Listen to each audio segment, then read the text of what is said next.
Happy Monday, everybody, and welcome into the Gramlich and McLean podcast, presented by Ingles, the official supermarket of Gramlich and McLean. Mac, I hope you had a great July 4th last week. People were doing things. We had a great 4th. I know you did too. You might hear Jacob a little bit in the background there. But we're very excited about today's episode, aren't we? That's right, KG. And yeah, 4th of July, celebrating your birthday. It looked like you guys had an amazing time at the beach and all the baby content. You know, that's what we live for nowadays, people. It used to be, tracking down partners and what guests we could get and all about the college football content. But right now, it's about the baby content. That's what we live for. And Amelia, Jacob, living their best lives. Both were near water. One was a beach, one was a pool, all 4th of July. And KG, I do have to call you out because you've changed a little bit being a mom. You used to really like fireworks at 10 o'clock at night right next to your house. Now, maybe not so much. Yes, okay. But also, here's my thing, Mac. If you want to shoot off fireworks, I get it. But July 5th? July 5th. Why, y'all? July 4th is the day. And even if you want to do it before, July 2nd is actually the day that we signed the Declaration of Independence, Mac, on my birthday. If you want to do that, that's fine. July 5th makes no sense, people. Yeah. It makes I absolutely think no your sense. biggest quarrel was like you got hit by like the shrapnel. Like it was that close. I mean, it was right hitting your in front front of my porch. door. As my husband would say, it's South Carolina, baby. You don't know what's going to happen. You never know. But yeah, I'm excited, KG. We're getting so close to August, so close to fall. The summer guest tour has been amazing. Just all the great guests and people that share a little bit of time with us. And we've got like 2 left, I think. So big shout out to our guest today, Jason Romano, a guy that you and I both really respect. Love to hear his content and the things that he's doing, KG. 100%. I think this is going to be a very unique guest for people to listen to. He's the director of media with Sports Spectrum and the host of the very popular Sports Spectrum podcast, an interview-driven show that features athletes, coaches, entertainers, and other personalities sharing their stories on the intersection of sports and faith. Mac and I have both been on this podcast. Jason is just one of a kind, and we're really excited to have him on, Mac. Yeah, that's right, KG. And really, before he did that, his time in ESPN, 17 years, had been there for so long. And a guy that you'll hear this in the interview didn't even think that was a possibility. Didn't think that was even an option, for him. And then, kind of at the end of his tenure there, being a producer on one of the, if not the most successful show that ESPN's had, and Mike and Mike. I mean, that's what I grew up on. I say that a little bit later here too, but it was a lot of fun hearing his stories, hearing why he decided to leave the business, and of course the great things that he is doing now. So we're super excited for this interview. You guys are going to love it, but real quick, let's have a little message from our friends over at Ingles. It's time to discover the convenience and time savings of contact-free pickup with Ingles Curbside. Just visit shop.ingles-markets.com or download the app. And your Ingles personal shopper gets to work with specialized training on how to select the freshest items for a pre-scheduled pickup. They'll even text you with updates. You pull up to a designated space and your personal shopper delivers your items right to your vehicle. Fresh, fast, and affordable. It's all in the bag. Ingles. Low prices. Love the savings. Jason Romano, welcome to the podcast. We're so glad to have you on. We've been on your podcast, and so you're returning the favor, and Yes. we just really appreciate it. So, Jason, how's it going, man? How's your summer? How are Ah, things with Sports Spectrum? What's going on? it's going great. First of all, Kelly and Eric, it's awesome to be on with both of you guys. I love that you do your show together and that you both have been on our show and I've kind of heard your story. So once Eric made the invite and the text and I'm like, of course, absolutely. I even put on my Clemson shirt That's right, Yes. baby. when I went to Clemson last fall to get the experience of being down there. So I'm doing well. Summer's going well. It's weird. We were empty nesters, my wife and I, last fall when we brought our daughter to college as a freshman at Indiana Wesleyan, and I got used to this empty house because we have one child, and then we just brought her back a couple months ago, and now we have another adult human in the house, and we're getting used to having our daughter back. I'm so glad she's back, but it's interesting. It's an interesting time of life to have a daughter who's like an adult child.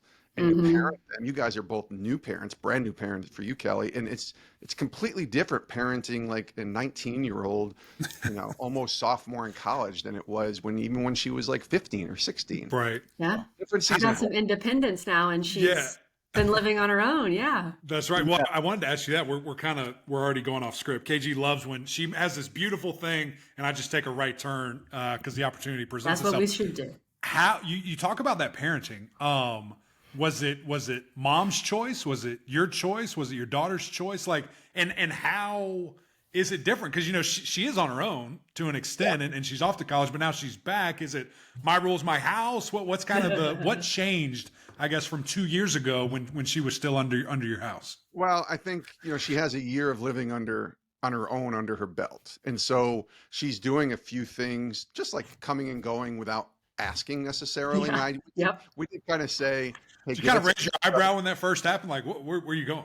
Hold on. yeah, I have Life 360 on my phone. I don't know if you have that app or you guys know what that is, but when your kids turn 16, if Life 360 is still around, you will have it because it was this app that allows you to kind of track, where your kid's going. Oh. So, and I'm not trying to be like crazy overprotective dad, but when your daughter gets her license, you want to Hmm. know where she's going and make sure she got there okay. So it's just an app that tracks on her phone and on my phone, and it keeps me posted on like where she's going. And when she arrives, it tells me, hey, your daughter or Sarah has arrived at this location. So it's just comforting, right? So we've kept this app going. And now I can still see where she's going, but she doesn't have to Ah. ask me if she wants to go there. So there's that aspect. I walk into her room and I'm kind of like, what are you doing? Like, why is all these clothes still on the floor? And you're just kind of living the best life that you want. Like, you wouldn't do this if you were in college. So there's a little bit of that. But honestly, it's been good to have her back because she does have her freedom and she's hanging out with her friends. But there's, we're pretty tight knit, threesome of a family of me, my wife, and my daughter. And, we've been able to do a lot of cool things together. We went on a vacation up, in the North New Hampshire area for a week. It's just been good to kind of reconnect because it'll be 2 months from now, it'll happen like that. And she'll be back at college. And then it's like, okay, we're empty nesting again. So Yeah. I don't know. It's really an interesting time. This was her choice, by the way, to go to Indiana, Mm. Wesleyan, which is 12 hours from Bristol, Connecticut. So I'm glad that she went away because I had a lot of good experience. Maybe both of you guys did too, of just being away from home Yep. and learning and growing up. But mom still misses her baby, and That's right. I think if Dawn had a choice in this, my wife, she would have probably said, just go to the University of Connecticut or something Yeah. a little closer. But my daughter doesn't march to the beat of everybody else's drum. She does what she wants to do, and she tries to follow God's path for her life, and that's what she's chosen. So it's been good. That's awesome. All right, I do have one more, and this is a little bit more to me, KG. I'm selfish. I'm sorry because Go for it. you don't have a daughter yet. If you're doing more, whatever. Give me biggest advice, man, because it is different, right? When having a girl, and we as men have any clue about women, and now you're raising one. So give me just one. Give me the biggest thing, the lesson that if you could go back 20 whatever years and say, man, I should have done this earlier. I wish I would have done whatever it is. Hit me with that real quick. So I don't have a ton of regrets, thankfully, but I grew up with a dad who wasn't present. So I wanted to be the dad that I didn't have from my own dad, if that makes sense. And I also didn't have any real women other than my mom. I had two brothers, so it was three boys, and we were boys, and so having a daughter, which initially, and I told Sarah this, so she's not going to be mad if she hears this, like I was hoping when we found out it was a girl that it would be a boy because I'm a guy, and I think every guy wants to have a boy to raise or whatever. The second she came out of the womb, and the second I looked at my daughter, and I was like, yeah, no, I'm good. This kid is amazing, and I wouldn't want a son at this point. If we were to have two kids, I would have probably said, give me another daughter. They're really hard to raise and parent when they're in their early teens. That was the hardest year, the middle school years. Kelly's laughing; she knows. Get ready, Mac. It's just an awkward time and Yeah. a change. You're going through a lot. Yeah, they're going through a lot. But the advice I give, Eric, is honestly, and you guys both know this, like Somebody said to me, the best way you can show love is not Love or spell love Love, but it's Time. It's time. Hmm. And I said, Hmm. yes. And I think that was my biggest thing, that I didn't get from my own dad that I really wanted with Sarah was for her to know that A, I'm always going to be there for her, but B, I want to spend time with her. Like I want to be involved in her life. And it sounds so simple, but there's a lot of people who struggled with that for whatever reasons. And I think, even when I was at ESPN and I saw a lot of people who work there who spent so many hours there, and I get it. Like that's why they're at the top of what they did. But they might be thinking, well, I'm providing for my family and I'm there for my family. And there was a moment for me about halfway through my career at ESPN when I said, listen, I loved my job there. I loved being there. I loved the work I got to do. But if it meant me missing out on the formative years of my daughter's life, I couldn't sign up for it. And so I chose a different path, a different Hmm. route because of that. And I have zero regrets. I could have gotten a nice raise and could have gotten a lot more money and even a little prestige in the title. But I chose not to go that route because I could not take a chance on not being there for my kid in those formative years. And I have zero regrets over that. That is really good advice, Jason. I completely agree, even though I'm only 7.5 weeks in. I've given him a lot of my time so far and middle of the night.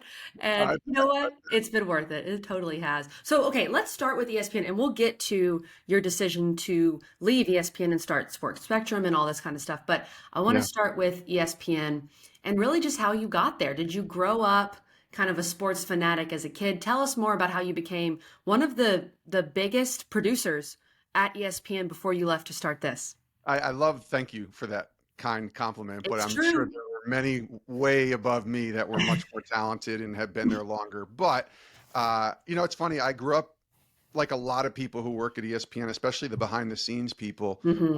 like I was, we grew up as sports nerds. Yeah. Like I love sports. Before I had any kind of faith in my life, I say sports was my God. Like that was what I worshiped. That's what I spent time studying. That's what I wanted to be around my friends and talk about. I watched it. I played it, not to the level that you two played it at, but I played it and did okay in high school. But I just loved being around it. And so when I realized I wasn't going to be a collegiate athlete or, a Division I collegiate athlete or a professional athlete, the next best thing was to try and go into sports broadcasting.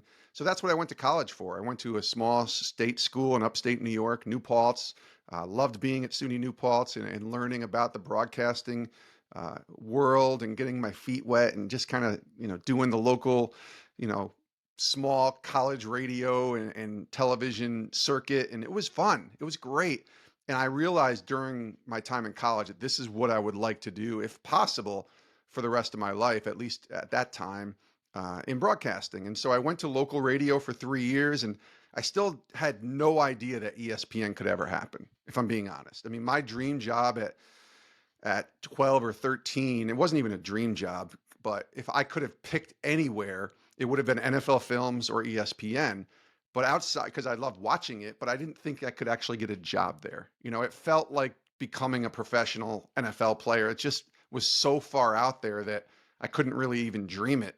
My dream job was to be the local sports anchor at WMYT Channel 13 in Albany, New York, where I grew up. And that would have been, I mean, that would have been amazing if that ever could have happened. So to get to ESPN was just ridiculous. But I remember when I applied for the job, it was online in the late 90s when the internet was around, but it was in its formative years as well, we'll just say. But there was a job listing for an ESPN radio producer job in Bristol, Connecticut for the network. And I applied just on a whim. I remember telling my wife, like, hey, I just applied for a job at ESPN online. I don't think they're even going to call, but just so just a little heads up for you. And we had just been married like 5 months. I didn't even have the conversation like, what do you think if I ever got a job? I just applied on a whim. They called, and I told her, I'm Wow. like, this is a little more real than it may have been a week ago. I went out for the interview and it became a little more real. And then ultimately, they made the offer. And thankfully, my wife knew that this broadcasting journey that I was on potentially could take us away from Albany, New York, where we grew up. And here we are still 23 years later in Bristol, Connecticut. And that's how I got there. I loved my time there, by the way. It was awesome. But that's how I got there. And I didn't know anybody. You know, a lot of people know, Sure. you guys both know this. The people who work at ESPN, the majority of them knew at least somebody who got them their foot in the door somehow. I had nobody. I didn't know anyone. I just got lucky, or blessed, or whatever word you want to use. I would use the word blessed, but it really felt like I got lucky at that time, where I just right place, right time, right person. I probably lived close enough to where I could drive out to maybe somebody else, far away. I lived 2 hours. Could have flown in, and maybe I got there sooner. I don't know, but I got there, and it was amazing. Wow. I mean, that's brilliant to kind of hear that. And I think it's just something that is such this mountaintop, right? ESPN and doing that and just, a network that so many of us, especially sports fans, just grew up watching everything. That was a part of that. And it does. I mean, walking on that campus, we have this talk, it feels like once a week, but there's nothing like it. I mean, to walk in the footsteps of where some of the giants that work there, have worked there, and will work there, that we're just a small piece of it is really cool. So how about any stories that you can share, any memories, man? Because, 17 years at ESPN, some of the biggest shows, Yeah. the show I grew up on, the show that grew me up, with Mike and Mike and, Yes. all that stuff, man. Anything that you can share, any fun times? I mean, 17 years, you're going to have tons of fun times. That's right. There's so many. I think my favorite day at ESPN, people ask me that question a lot, was the day I got to spend showing Daryl Strawberry, around ESPN. I was a talent producer. This is 2009, so I'm 9 years into my ESPN tenure. Daryl Strawberry, for those who are trying to put this all together in full circle motion, was my childhood hero, as a sports hero as a kid. So that's your guy, right? We all had the posters of someone. Hmm. We all had our guys, our gals that we watched and rooted for and idolized when we were kids. Daryl Strawberry was that for me. And so I find out that he's coming to ESPN, and I could not be more excited. And then I'm assigned to basically produce Daryl's day at ESPN. He did the car wash, which I'm not even Yeah. sure if ESPN still does the car wash. I know No, but that used to be a big thing. it was a big thing back in the time I was there. And in 2009, Daryl was coming to Bristol, Connecticut to do the car wash. And the car wash is basically, a day of interviews on all the different shows at ESPN. A lot of the Yep. shows now that you would know are not all based in Bristol, but at that time, every single big show, other than Pardon the Interruption, was based in Bristol. So Sports Center, Mike and Mike, NFL Live, Baseball Tonight, Sports Nation, all of those shows, all the sports centers, obviously, were all based in Bristol. So we had this scheduled, and I spent the whole day with my hero, just him That's and me. awesome. That alone is great. So here's the catch, though. That's one thing to just be connected to your hero for a day. As we started talking and hanging out, we found ourselves, in between shows at the cafeteria. You hopefully both have been to the ESPN We love cafeteria. the Best. calf. The It's best. it's gigantic, Yeah. and I'm sure it's even bigger now than it was 6 years ago when I was there. But that was the moment when I realized that Daryl Strawberry, the person, was more interesting to me than Daryl Strawberry, the baseball player. And all I wanted to do when I was spending the day with Daryl was talk about the 1986 Mets. That was my team as a 13-year-old kid, and they won the World Series, and he was a part of that. And we didn't talk baseball the entire day. Hmm. Daryl immediately flipped the switch and said, "Jason, tell me about you." And I'm thinking, why are Wow. you interested in me? Like, you're Daryl Strawberry. I'm just some random producer.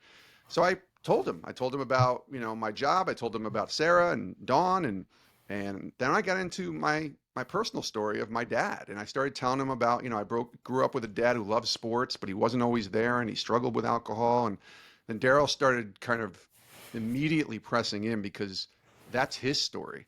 He grew up Hmm. with a dad who was an alcoholic. He became an addict. He lost so much of his sports prowess because of drugs and alcohol and making bad decisions, and he was in jail. He had a really rough stretch, and then he became a follower of Jesus, and his life turned around, and now he's a traveling evangelist. But that was what brought, I think, him him interested in my life was my dad's story. Hmm. And at the end of the day, he gave me his number and said, "Stay in touch, and I'm going to stay in touch with you." I gave him my number, and it was because of my dad. And I was blown away that this hero of mine gave me his phone number and told me to stay in touch. And I'm thinking, okay, how am I gonna, I gotta walk this line very carefully because Right. I'll call Daryl Strawberry every day Don't if I blow him up. don't mess this up. So I didn't call him for like 5 or 6 months. I didn't know what to do. And all of a sudden my phone rang one day and I looked and it was Daryl. I had put, I had put his picture on my phone and put his name in my phone. And there it was. And I show my wife, I said, "Look, Daryl Strawberry's calling me." And she goes, "Well, you better answer the phone and stop like Yeah. getting all excited." And so I talked to him and he just asked me how my dad was doing. And we Wow. talked for 5, 10 minutes. And I kid you not, since 2009, it's been what, that's at 14 years. At least a couple times a year, he will just call and check in and see how my dad's doing, see how I'm doing. What's weird though is that we became friends from that moment. And ultimately, I wrote a book called Live to Forgive, which is about my broken relationship with my dad. And Daryl agreed to write the foreword to the book. Hmm. So the first book I ever write, and my childhood hero is on the cover with his name along with mine. And then we've gone and done probably 3 or 4, conferences or church setting moments where we've been together doing ministry and speaking about this act of forgiveness that is out there. And I just kind of pinch myself. Well, maybe you guys have done that too with the Yeah. jobs you've had and the opportunities. But who am I to be standing up on a stage with my childhood hero? And we're not talking about baseball at all, or sports, or ESPN. We're talking about forgiveness and reconciliation and ultimately faith. Um, yeah, I hope that was a good enough story for you, Eric, because I got a lot more. It's amazing. It's That's a amazing. great Wow. story. Yeah, that's a great story. And that's, I mean, more obviously more important than baseball. So here's Right. my next question for you is going to be, how did you decide you wanted to move on from ESPN and Mhm. and go into sports ministry, sports Yeah. spectrum, all that? I have to imagine the relationship and the conversations with Daryl Strawberry and being able to talk to him, a sports icon, about something other than sports, about his faith, was a catalyst for you. But tell me more about that, how you made that decision and why. I hadn't thought about it being a catalyst, but it makes sense now to realize that this intersection of sports and faith can coexist. At Mhm. 2009, I was just so focused on my job, and I really didn't even. I mean, I was a follower of Christ, a Christian who went to church. At that time, I was fairly new in my faith, maybe 6, 7 years. I began my faith journey around 27 or so, but that might have been a catalyst to realize, wait a minute, these two worlds can really Yeah, intersect. maybe subconsciously a little bit. Right? No, seriously, because a couple years later was when it was probably 2015 when I found myself, and I wasn't doing any kind of speaking or, you know, motivational public type of speaking or preaching or anything like that at that time. Now I'm doing a lot more, but at that time I wasn't doing much at all. And I was invited to come to this conference in Nashville. It was a small gathering. I call it a conference, but it was a gathering, probably about 100 people. And all of these people were working for faith-based companies or nonprofits that were, doing their work in my eyes for a greater purpose and a greater good. And they were also working in social and digital media. And at that Mm. time, that's what I was doing at ESPN.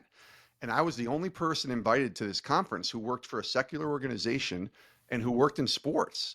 And Wow. they invited me to just share my story and to maybe share a couple tidbits here and there of like what was working in our space and social media at ESPN. So I went, I shared, and I remember walking out of that conference and getting ready to go back to work the next day and thinking, wouldn't it be interesting if my work somehow fell into place to do more for God with sports? Like, I don't know how that would work. I could be as good of an ambassador for my faith as I can at my job, but my job was sports, and I was a producer for ESPN. So my job was to be the best producer I could be and work on those shows. But I started thinking, Kelly, seriously, I wonder if something could come about with this. I don't know what, but I felt like maybe God was calling me to do more for Him. And that necessarily doesn't mean leaving ESPN. It could have been easily getting involved in sports ministry, but still working at ESPN, working for FCA or volunteering or whatever. In 2016, late 2015, early 2016, I went to work on Mike and Mike again. So I've worked 2 years on Mike and Mike. My very first year and my very last year at ESPN, I was working with Mike and Mike. I bookended my career with one of the most successful shows that there's ever been. And at the end of my career, it was at its peak. Like it was on television and radio and social and digital. And they were, legends by the time I came back to work on that show. And I had such a blast. It might have been my favorite year I worked at ESPN, was working on Mike and Mike in 2016. But I also just kept having this underlying feeling, this notion that maybe it was time to leave, or I still wanted to do more for God. I just didn't know what that meant. And then I met Steve Stenstrom, who is my current boss at Sports Spectrum. He's the president of Sports Spectrum. He's also the president of a ministry called Pro Athletes Outreach. And at that time, Pro Athletes Outreach, PAO, had just acquired Sports Spectrum. Now, Sports Spectrum had been around and has been around since 1985. And it's been a magazine and a periodical and a media company that shares, stories of sports and faith. And both of you guys, your faith's important to you, and you've both been on our show. But when Steve acquired it, he and I had previously, connected for a small chat on the phone, nothing crazy. And when they got Sports Spectrum, I don't know why, he had his thoughts about, thinking about me being a part of that. So we reached out and we had a conversation, and I said, maybe. And then he invited me and flew me to Atlanta, Georgia, at one of his conferences. And we sat down and we talked through what this might look like. And here's the caveat, though. He was offering, the best he could offer me was a 40% pay cut from what I was making at ESPN. And it was a contract position. It was a 1-year contract position with no guarantees. Whoa. And yeah, whoa is Yeah. exactly right. And when he offered it, he's like, listen, I'm not telling you to take this or not to take this. I totally get it if you don't think this is where God's calling you. He said, but I believe you were meant to be in this position, but this is the best I can do. But I think God will do greater things if this goes the way I think it will. I said, okay, let me pray about this. And let me talk to my wife about this. Yeah. Right, guys? Because that's probably an important thing to do. And initially my wife was like, nah, this isn't the right time, and ultimately I came back to her after about a month of thinking about this. And I just said, I really think this might be a yes for me if it's a yes for you. Let me explain why. And I said, 40% less is a lot of money. I said, but we've lived off of 40% less previously. There was a time when I made that much money at ESPN. I said, so we've been okay. I said, but from a person of faith, this is your faith is never really your faith until you activate it. This may be the first time or the second time in my life where I truly had to activate taking a leap of faith and trusting that God was going to provide if this was truly coming from him. Now, for me, it was convincing my wife that if this was from me, it probably would just crumble. But if it was from God, he would make a way. That's what I felt because of my faith. And so as I navigated this, I showed her, I said, listen, I think God's going to do some cool things here. I don't know what. I said, but I think there's going to be some other opportunities and he'll make a way. So thankfully she gave me the blessing and I took this leap of faith. And the only person that I told at ESPN who came back to me and said, I don't think this is a good idea, was one of my previous bosses. And we just sat down. He goes, are you crazy? Are you crazy? And I said, maybe. I said, but I just feel like this is where I'm supposed to go and what I'm supposed to do. And he goes, I just don't see it, man. He goes, but I love you and I support you, but I just don't see it.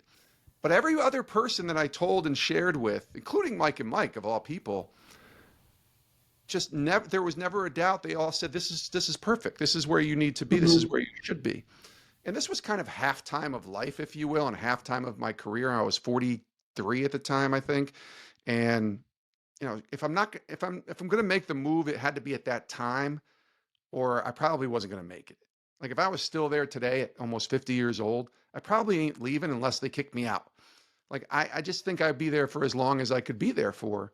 So at that time, it was I was just trying to be obedient to where God was calling me, but also if I'm going to take a chance, I felt like that was the right time.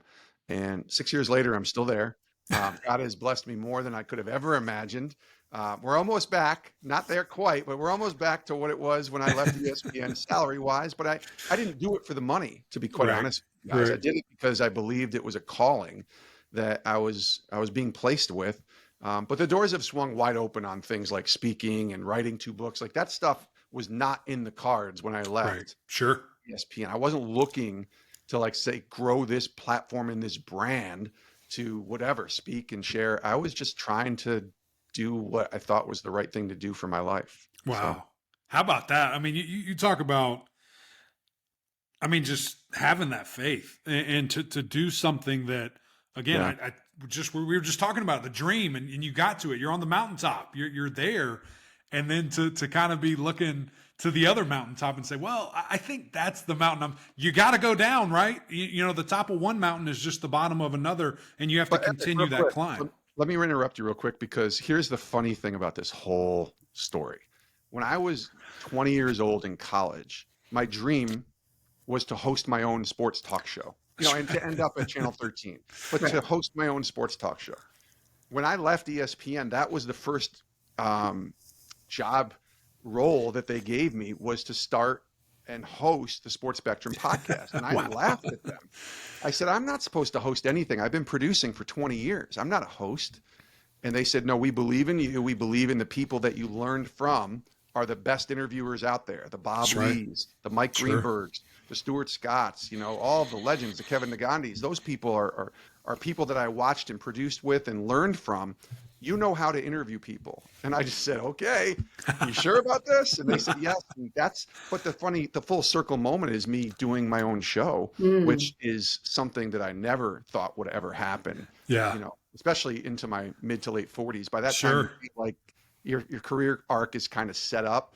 And now I've been doing this show for 6 years and I love it. And I'm kind of doing everything that I wanted to do when I was a kid, just in a different way with the faith aspect. Yeah, man. I mean, it's totally incredible. And that sounds like kind of where I want to go with one of the, I don't know if you want to call it a box or checkups or whatever, but what events, I guess, these past 6 years, what kind of God winks along the way kind of helped you and your wife and your daughter kind of be like, okay, this is why we did it. This is going the way I thought. This is happening. This is where I need to be. Well, I didn't know where it was going to go, to be honest with you. I just knew if it was from God and not from me, that he would take care of it. I mean, that's my trust. That's my faith, right?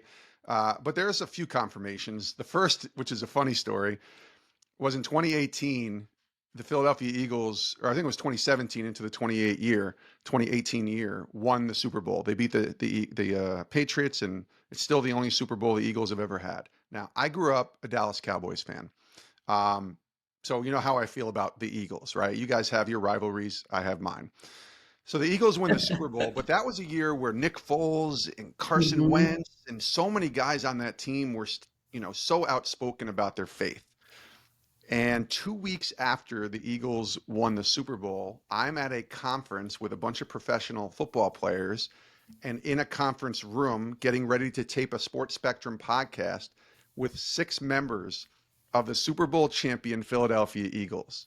Now, I did not tell them I was a Dallas Cowboys fan. What? You didn't have your jersey on? You didn't have your boys' jersey on? Probably smart.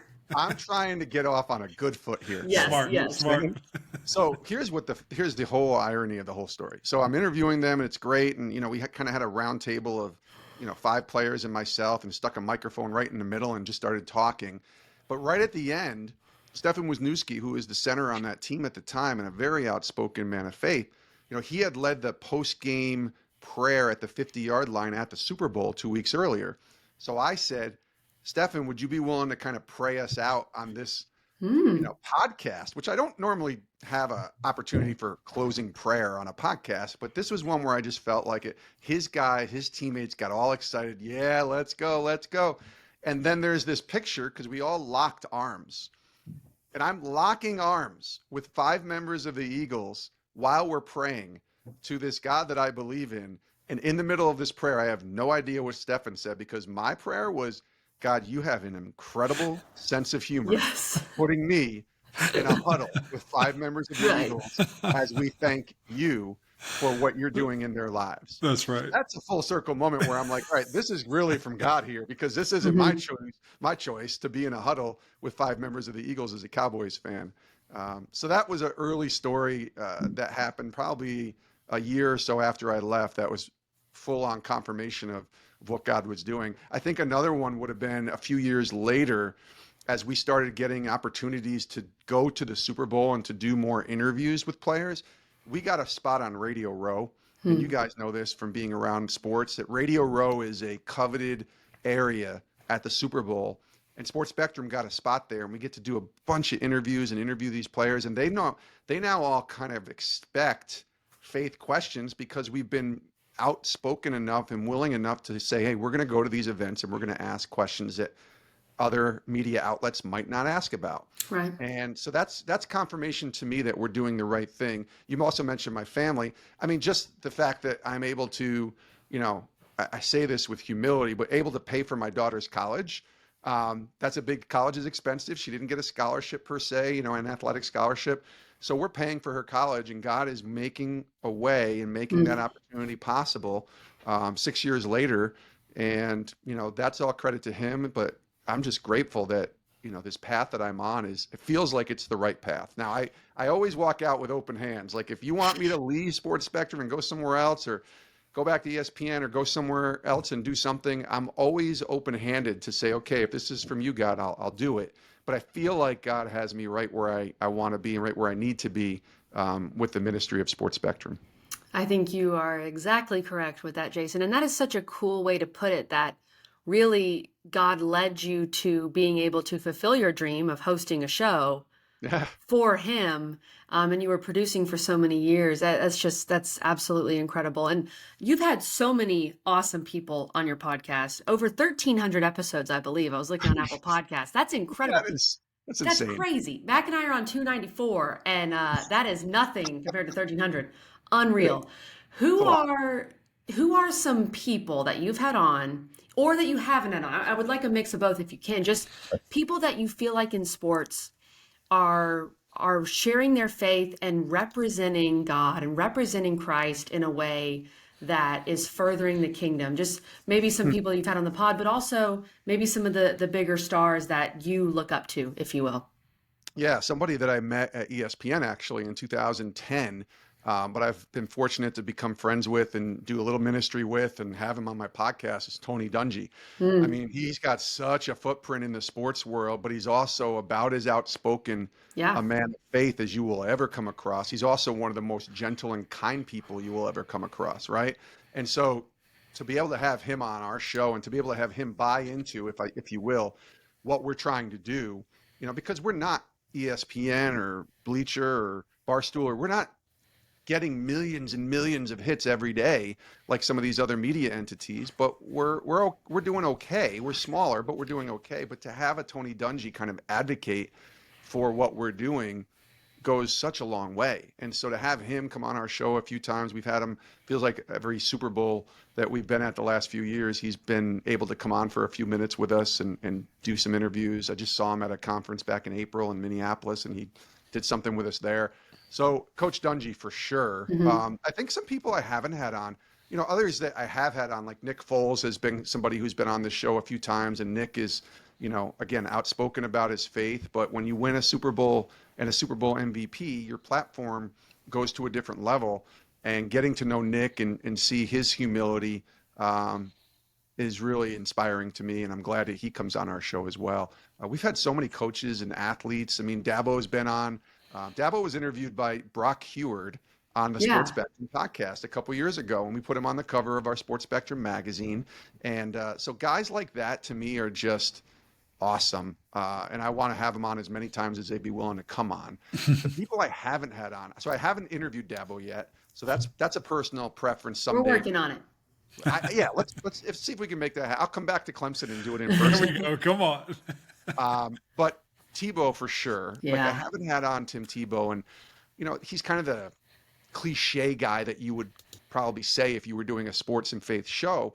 But Hmm. I've met Tebow. I met Tim in 2011 when he was doing his thing with the Broncos. He was at the Super Bowl and doing some ESPN interviews.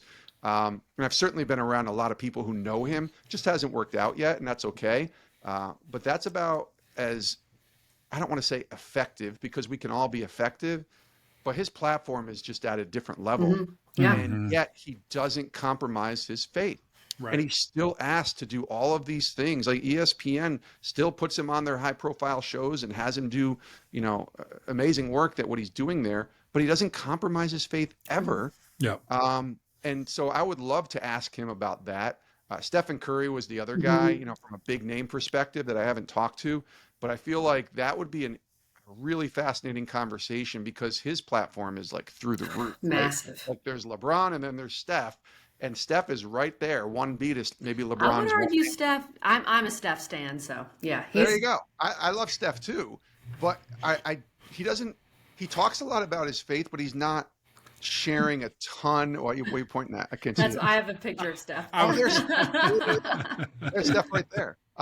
He talks about his faith, but I don't know if I fully or if he's talked or shared fully his story, Hmm. like the wrestling of your faith when you Sure. become who you become. That's the type of questions and conversation I would love to have is like, okay, you stand firm on your foundation of your faith, but man, when the world's got to be pulling at you when Mm. you're making Sure. $300 million and becoming Yeah. the greatest shooter of all time and winning championships. So a conversation like that would, I mean, I would just be giddy over. It would be I would amazing. listen. I'll tell you, I would tune in. Well, hopefully He Steph checks this out and then we can get That's him on. right. No, Steph's a big listener, man. He's He'll big hear this listening. and he'll I, reach out to you. I'm sure he does. How about some future goals, man? What's the future look like for Sports Spectrum and goals that you have and where you want to get it? You just mentioned some of the great guests that could probably help you there, but what's next? What's the next step for Sports Spectrum and you? So that's a great question because it's probably the thing I think about every single day. I'm the director of media now for Sports Spectrum, so I'm not just hosting our podcast, but I'm kind of leading our team, and like the person who is thinking about Sports Spectrum every day. I'm that guy, right? My bosses have other things that they think about as well as Sports Spectrum. I don't. I have Sports Spectrum to think about, and it's this, I don't know, this love-hate relationship I have with thinking about the future because there's so many things I want to do, but we're also a small ministry. We're a small outlet. We don't have a giant amount of resources and millions of dollars to spend. I wish we did. And if somebody wants to invest, into Sports Spectrum, please call me because I'm ready to have a chat. But I would love to go into like documentaries. I just want to expand. And I believe the content that we're making, that we're getting out there is important content. And I still think a lot of people have no idea who we are, and that's okay. But that gives me hope, and I'm excited about. Okay, we have our magazine. It's a quarterly magazine, and I think it's about 5,000 or 6,000 people read it every quarter or get it, mailed to them as subscribers.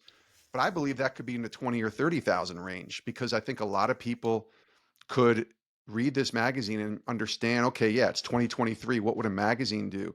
Well, why do you still read books and hold those books in your hand?